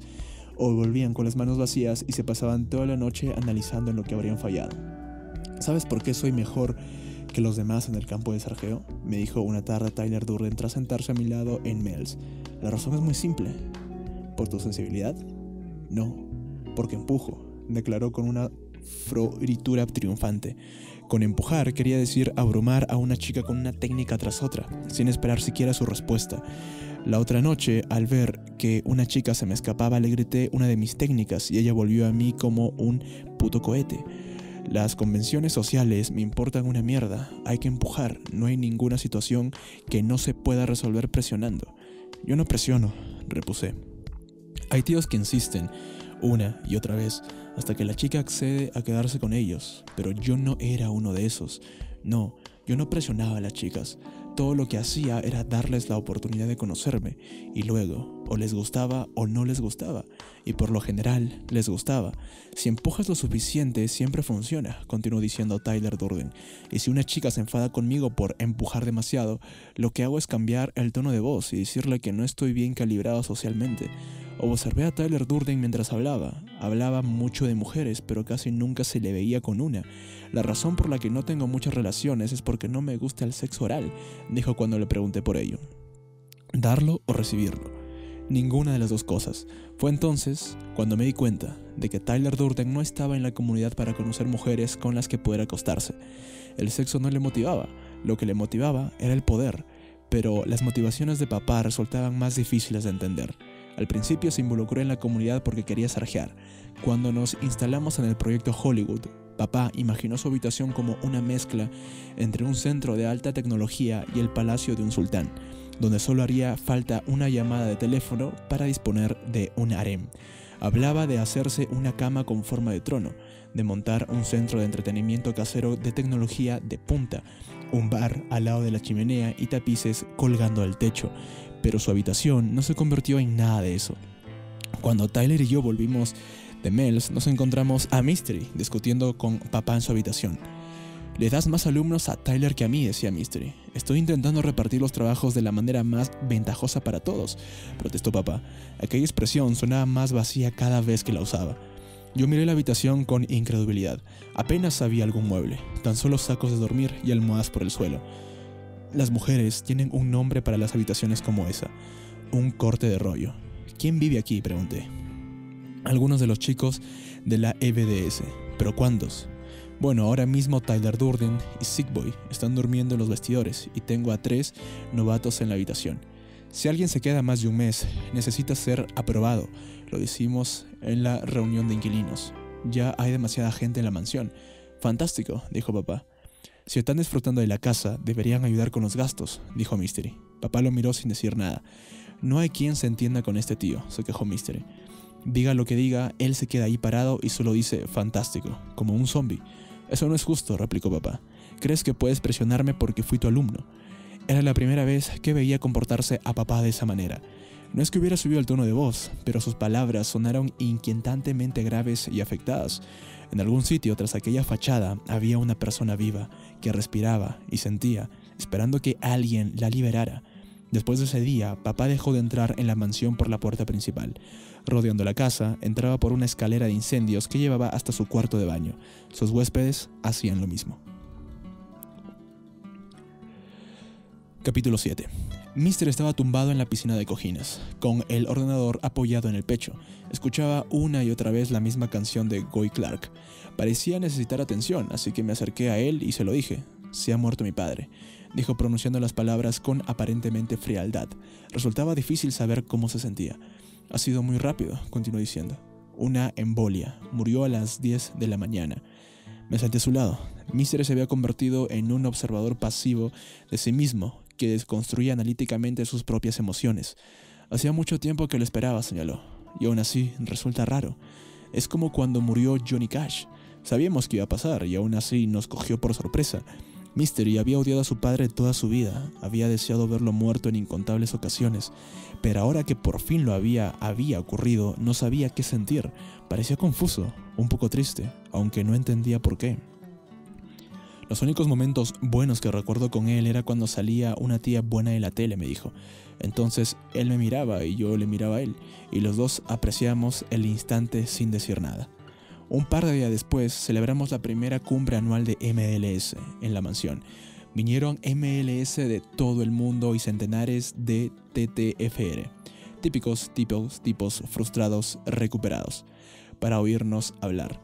Abrieron la sesión Playbook y Xaneus, a los que papá y Tyler Durden habían entrenado para convertirlos en instructores.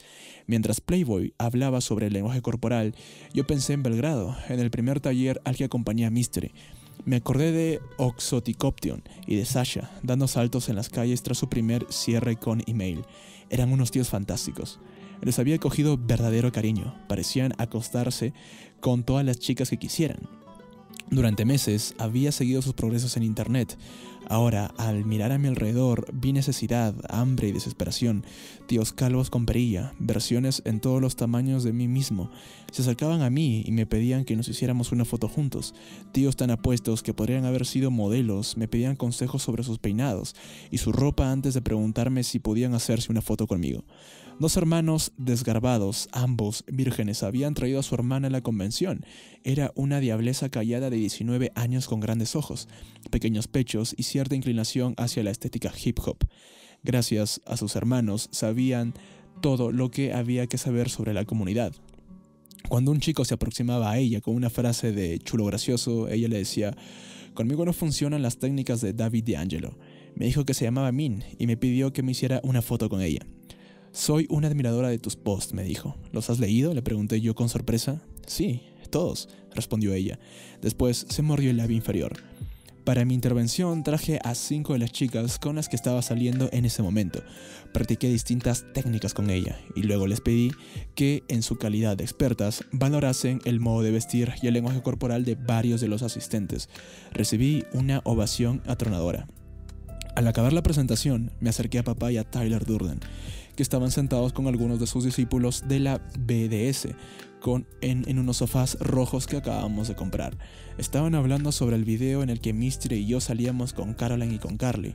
De alguna manera, Jungwich se había hecho con una copia y la había colgado en internet, acabando definitivamente con mi anonimato. «Es genial», decía papá. Tyler Durden ha diseccionado las pautas de comportamiento de Style y las ha convertido en un nuevo método de sargeo. Tyler lo llama Style Maguear. «¿Y en qué consiste?», preguntó uno de los alumnos. «Es un tipo de control de marcos», le contestó Tyler Durden.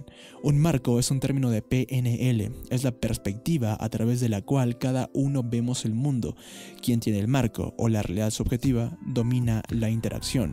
Style posee todo tipo de técnicas que le permiten mantener el control del marco, continuó diciendo, así que se asegura de ser siempre el centro de atención. Estoy escribiendo un post sobre ello. «Suena bien», dije. Papá, Tyler Durden y los alumnos se rieron. «¿Ves? Esa es una de las pautas que repites», dijo papá. «Tyler también está escribiendo algo sobre eso». «¿Sobre qué?». «Solo he dicho que sonaba bien, y lo digo en serio. Me muero de ganas de leer lo que ha escrito Tyler». Todos volvieron a reírse. Al parecer, los estaba stylemagueando sin saberlo. «¿Lo ves?», dijo Tyler Durden. «Usas la curiosidad como marco. Así, mediante tu aprobación, consigues una buena compenetración con la otra persona. Así te otorgas a ti mismo la posición de autoridad y haces que los demás quieran ser validados por ti. Estamos enseñando ese tipo de control del marco». «Joder», exclamé. «Ahora cada vez que diga algo, la gente va a pensar que estoy usando una técnica de VDS». Todos volvieron a reírse, y fue entonces cuando me di cuenta de que estaba jodido. Yo no había aprendido en la comunidad ninguna de esas cosas de las que hablaba Tyler Durden. Eran cosas que siempre había formado parte de mí, de la persona que yo era realmente, y aunque Tyler se equivocara en mis intenciones, eso formaba parte de su marco, de su manera de entender la vida. Conocía mis pautas de comportamiento, mejor incluso que yo mismo. Tyler estaba convirtiendo los componentes básicos de mi personalidad en técnicas que podían ser aprendidas. Tyler Durden me iba a robar el alma y la iba a esparcir por Sunset Strip. Capítulo 8. El último día de la cumbre, Mystery tomó una decisión. Iba a subir el precio de sus talleres de $600 a $1,500. Quería que papá cambiara la página web para que reflejase las nuevas tarifas. «Pero eso no tiene sentido», protestó papá. «El mercado no admitirá un aumento tan grande». Papá ya no salía casi nunca. En vez de sarjear, se pasaba las noches trabajando en la página web de la verdadera dinámica social y en el programa asociado de internet. Desde que nos habíamos instalado en Proyecto Hollywood, tan solo lo habíamos visto una vez con una chica. «Es mi método», dijo Mystery. «La gente pagará ese precio por él. Lo tengo todo controlado». «No es práctico», dijo papá mirándolo al pecho. A papá no le gustaban las confrontaciones. No me lo pudo creer. Mystery atravesó el salón donde Extra Mask estaba haciendo una presentación.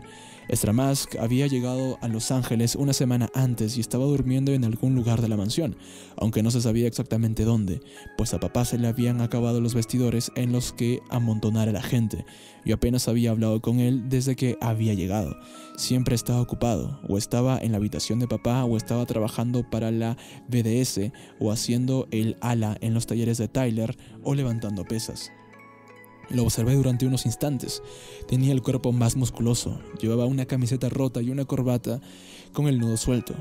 Les estaba contando a los alumnos que él no había perdido la virginidad. Ni siquiera había cogido a una chica de la mano hasta los 26 años. Ese discurso se había convertido en un recurso muy efectista, en una parte fundamental de su rutina con los chicos, porque ahora Extra Mask también se había convertido en un gurú y durante el proceso había perdido la inocencia que tenía cuando lo conocimos. Este teléfono móvil puede ser muy útil, dijo al tiempo que lo levantaba en alto, y eso que ni siquiera funciona, pero puedo hacer como si estuviera hablando por él, como si estuviera manteniendo una conversación muy importante, y eso resulta muy útil cuando estás en una discoteca y no sabes qué hacer. No hay mejor ala que un teléfono móvil. Extra Mask tenía una buena presencia en el escenario y un sentido del humor algo excéntrico. Me habría gustado que hubiese pasado más tiempo trabajando en su carrera de actor cómico y menos en talleres de seducción, pues al contrario que Mystery o que Tyler, Extra Mask no había nacido para eso.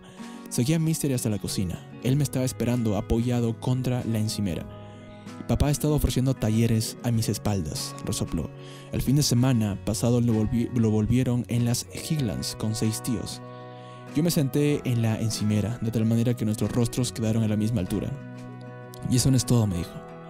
Pensé que iba a seguir quejándose de papá, pero de quien realmente quería hablar Mystery era de Patricia. Llevaba algún tiempo saliendo con un musculoso afroamericano que había conocido en el club de strippers, y ahora se había quedado embarazada. Aunque no pensaba casarse, había decidido tener al niño. Al parecer, su reloj biológico así se lo pedía.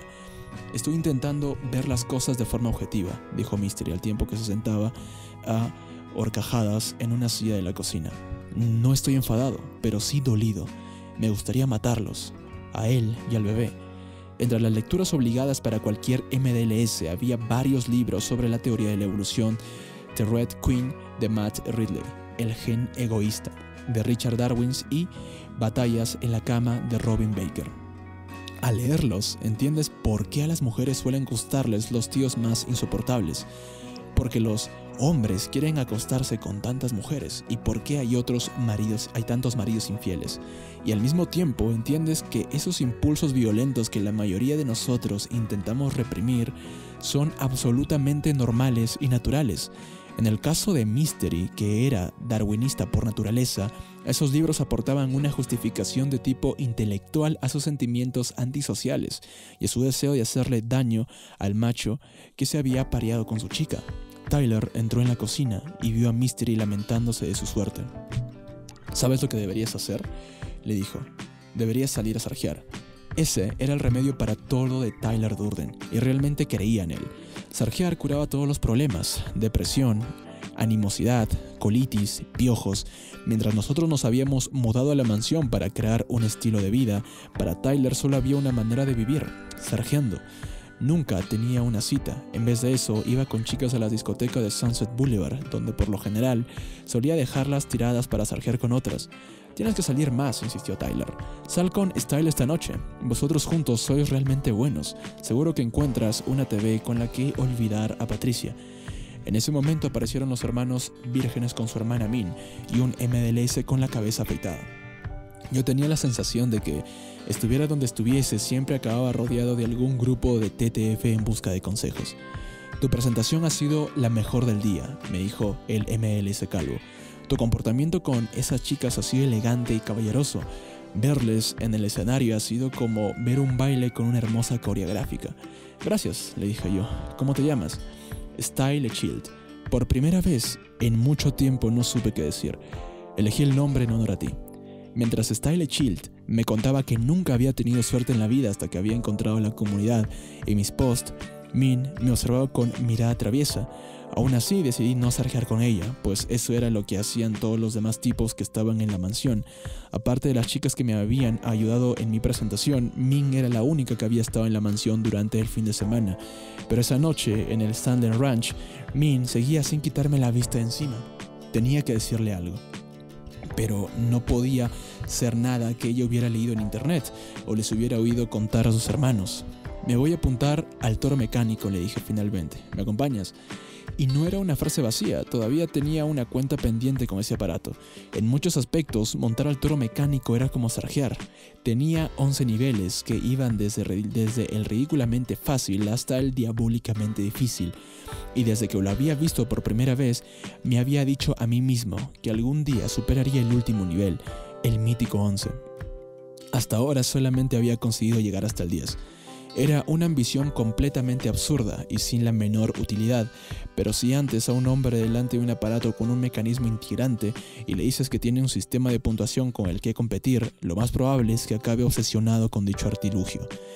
De ahí la popularidad de los videojuegos, de las artes marciales, de dragones y mazmorras y de la comunidad de la seducción. Le pedí al encargado que pusiera el toro mecánico en el nivel 11. Le di una propina de $5 para asegurarme de que me tratara con compasión y me monté. Por suerte, llevaba puesto unos pantalones de cuero que ayudaban a sujetarse a los costados. Recuerdo que la primera vez que monté, al día siguiente desperté con los muslos tan amoratados que casi no podía andar. Fue entonces cuando comprendí cómo debe de sentirse una mujer después de acostarse con un tipo de 130 kilos. Apoyé la entrepierna contra la parte delantera de la silla al montar. Apreté las piernas contra los costados del toro y levanté una mano para indicar que estaba listo. La máquina cobró vida un instante después, vibrando con tanta fuerza que el mundo se tornó borroso a mi alrededor. Tenía la sensación de que el cerebro se me iba a salir de la cabeza. Mis caderas subían y bajaban más deprisa que los engranajes de un motor. Mis piernas perdieron el contacto con los dos costados del toro y empecé a golpearme los huevos una y otra vez contra el asidero de la silla. Pero cuando estaba a punto de caer hacia un lado, el toro se detuvo. Había aguantado los 7 segundos. Al principio estaba eufórico, me sentía como si hubiera logrado algo importante, aunque desde luego eso no iba a cambiarme la vida. Empecé a preguntarme por qué me habría obsesionado tanto con aquel aparato. Y apenas unos minutos después, empecé a sentir los típicos remordimientos del comprador compulsivo. Min me dijo que estaba cansada y me pidió que la acompañara a la mansión. Yo capté el mensaje. Mientras caminábamos, ella me cogió del brazo y me habló de sus hermanos y de cuánto les costaba aprender a sarjear. Son muy protectores y se enfadan conmigo cuando salgo con algún chico, me dijo. Pero yo creo que lo que les pasa es que están celosos porque ellos nunca tienen citas. Al llegar al proyecto Hollywood, la llevé al jacuzzi. Mi último novio era un encanto, continuó diciendo. Hacía todo lo que le pedía, pero a mí me ponía nerviosa y cuando empecé a entrar en los foros de la comunidad, me di cuenta de por qué no me sentía atraída por ninguno de los chicos del colegio. Son tan aburridos, no tienen ni idea de lo que es hacerse el chulo gracioso. Me quité toda la ropa excepto los calzoncillos y me metí en el agua caliente, que fue como un bálsamo para mi cuerpo dolorido. Ella se unió a mí en sujetador y bragas, era delgada y delicada como una marioneta. La cogí en las manos y la traje hacia mí. Ella se sentó encima de mí y me rodeó el cuerpo con las piernas. Empezamos a besarnos. Yo le quité el sujetador, después la llevé en brazos, desnuda y empapada hasta mi dormitorio. Me puse un condón y la penetré lentamente. No tuve que enfrentarme a ninguna resistencia de última hora. Con su admiración hacia mí, sus hermanos la habían conducido directamente hasta mis brazos. Min fue la primera fan con la que me acosté, pero no la última. La comunidad se nos estaba escapando de las manos. Con tantos negocios de seducción compitiendo en internet, la comunidad estaba creciendo de forma exponencial, especialmente en el sur de California, donde el Sunset Strip se estaba transformando delante de nuestros ojos. Ninguna mujer estaba a salvo. Talleres de hasta 15 alumnos recorrían las calles como si fueran pandillas de barrio. Había grupos de antiguos alumnos en Standard, en Dublins, en Sandler Ranch, en Miyagi's. A las 2 de la madrugada, cuando cerraban los locales, los MLS invadían Mel's, sentándose a cualquier mesa en la que hubiera una mujer, y todas las noches traían a docenas de chicas a la mansión, y todo con mis frases de entrada y mis técnicas.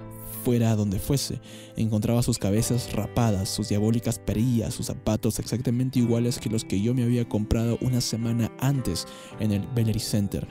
Había mini-yos por todas partes y no podía hacer nada por evitarlo. Capítulo 9. Grupo MSN, Salón de Mystery.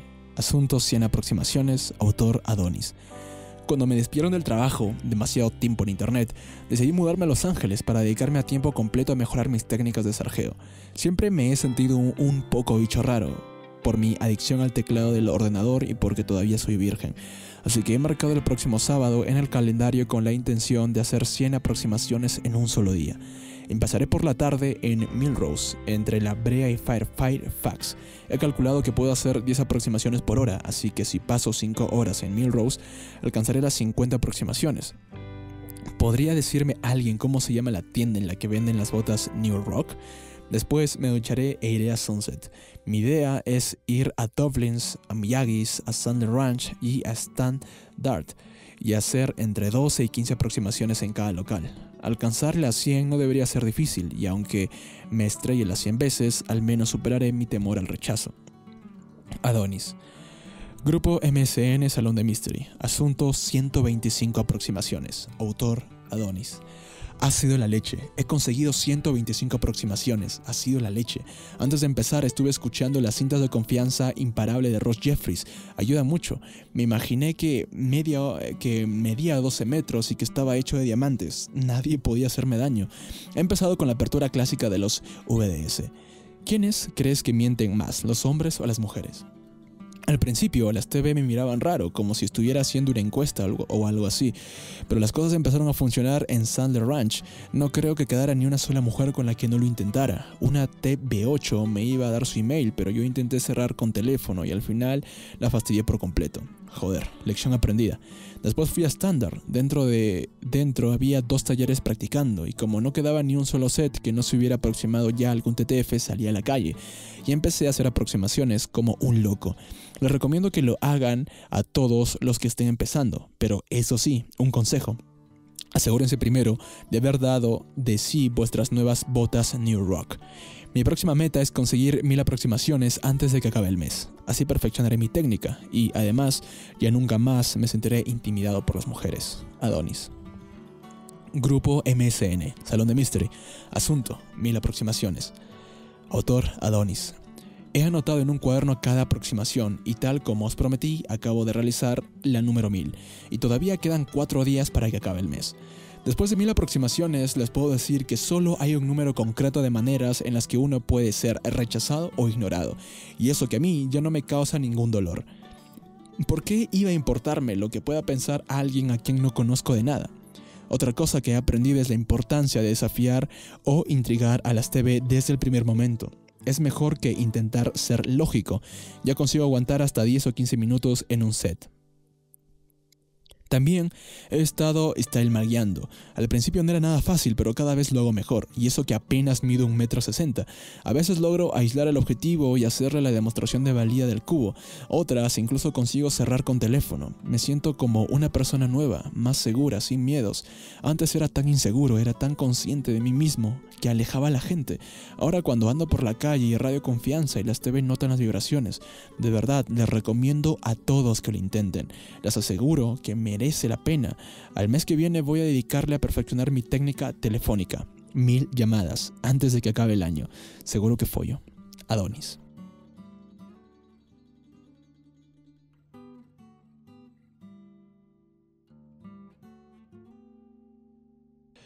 Capítulo 10. Grupo MSN, Salón de Mystery. Asunto, ¿eres un robot social?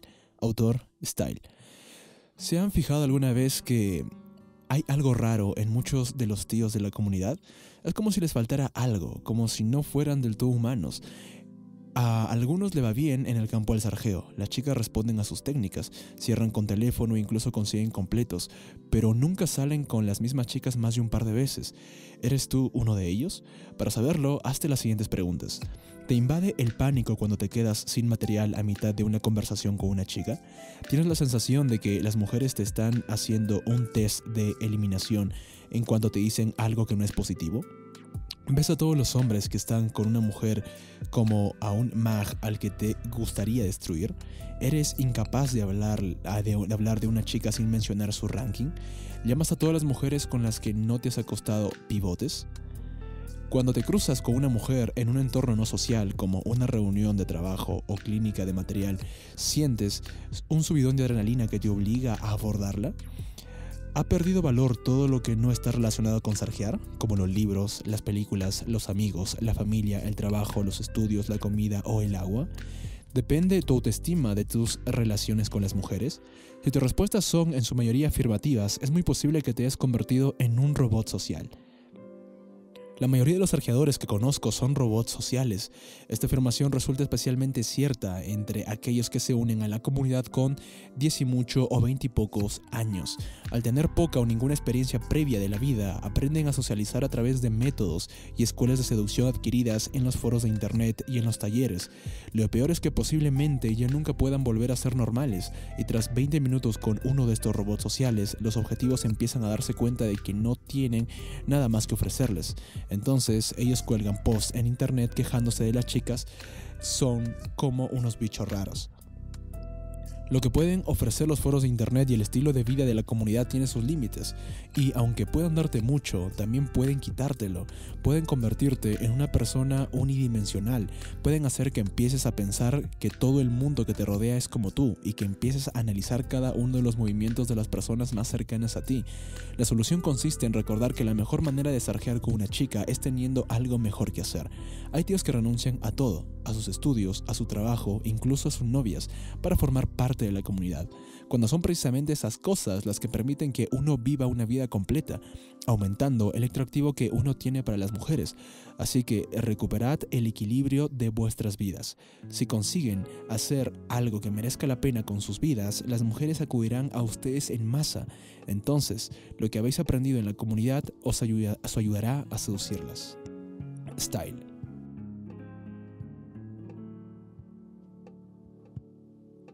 Capítulo 11. No puedo decirles a los alumnos que van a cancelar el taller. Mr. y papá volvían a discutir. Has apuntado a demasiados estudiantes, repuso Mr. al tiempo que levantaba los brazos con exasperación. Con tantos alumnos ya no es divertido, y además no es justo para ellos. Y tú quieres hacernos quedar mal, dijo papá con frustración. Pues si no te parece bien, puedes quitarte mi nombre de tu página web, gritó Mr.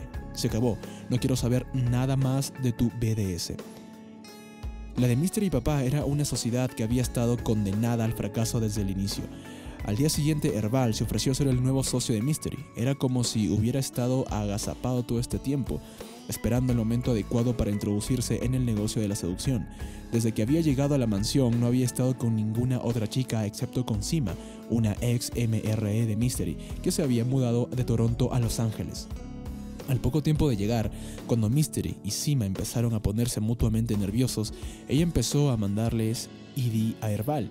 En vez de enfadarse, Mr. se sentó con Herbal y le explicó todo lo que tenía que hacer para seducirla. Sima y Herbal cerraron esa misma noche. Y desde entonces, la amistad entre Herbal y Mr. pareció fortalecerse, y aún así, ninguno de los dos parecía darse cuenta de algo que todos los demás sí habíamos advertido. Habían sentado un peligroso precedente. Cuando Herbal y Mr. empezaron a trabajar juntos, la mansión se convirtió a todos los efectos de dos casas. Estaba la verdadera dinámica social, atrincherada en la habitación de papá, y estaba el método de Mr., que disponía del resto de la casa. Yo debía de ser la única persona que vivía en la mansión que no estaba en la nómina de ninguno de los dos, aunque eso no evitó que papá me hiciera los mismos desaires que a Mr. y Herbal. A sus ojos yo era culpable por asociación. Si me cruzaba por casualidad con él en el jardín, papá se limitaba a reconocer mi presencia con un rápido saludo, sin detenerse a mirarme la cara. No es como si estuviera enfadado, sencillamente se movía como un robot social en un mundo cuyos parámetros no me incluían a mí. Pero lo interesante de papá era que por lo general los robots no se autoprogramaban. Mientras tanto, cada una de las reglas que habíamos acordado durante la reunión inicial de inquilinos, aprobar a los huéspedes, dar un porcentaje del dinero ganado en los seminarios al fondo de la mansión, no sarjear con la chica de otro MDLS, habían sido rotas e ignoradas. No sabíamos a cuántos alumnos MDLS amontonaba papá en su cuarto. Las oíamos cotorrear por la casa. Sus últimos 2 reclutas eran 2 chicos que parecían versiones más jóvenes del propio papá. Nadie sabía cómo se llamaban. Nos referíamos a ellos sencillamente como los mini papás.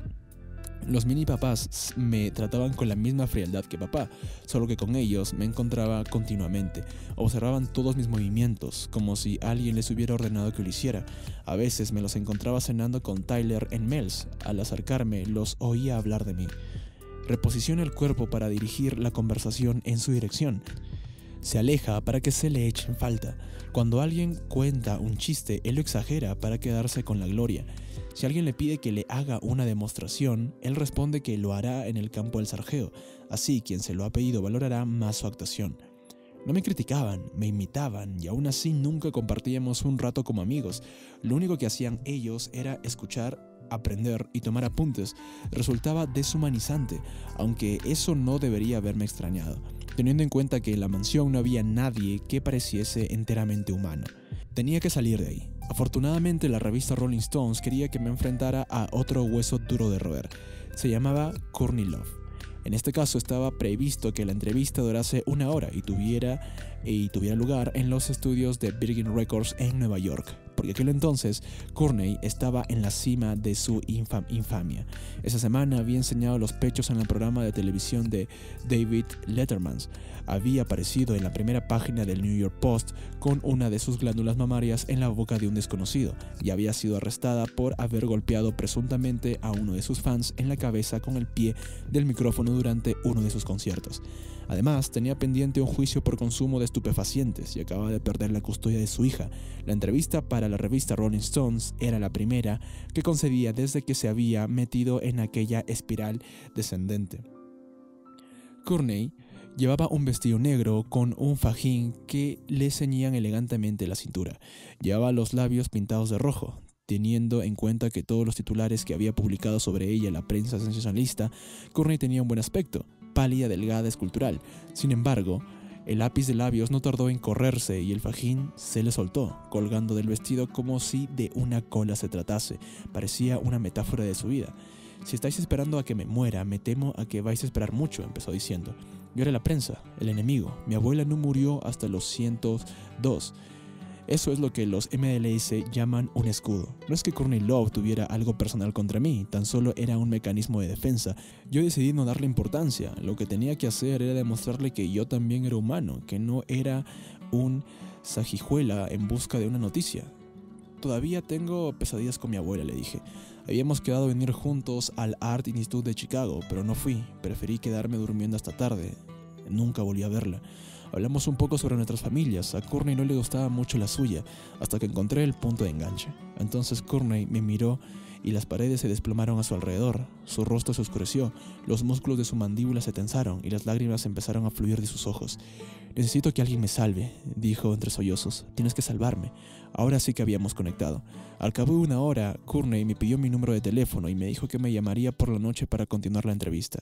Yo me sentí aliviado, pues una conversación de 1 hora en la oficina de una discográfica no da para describir un gran artículo.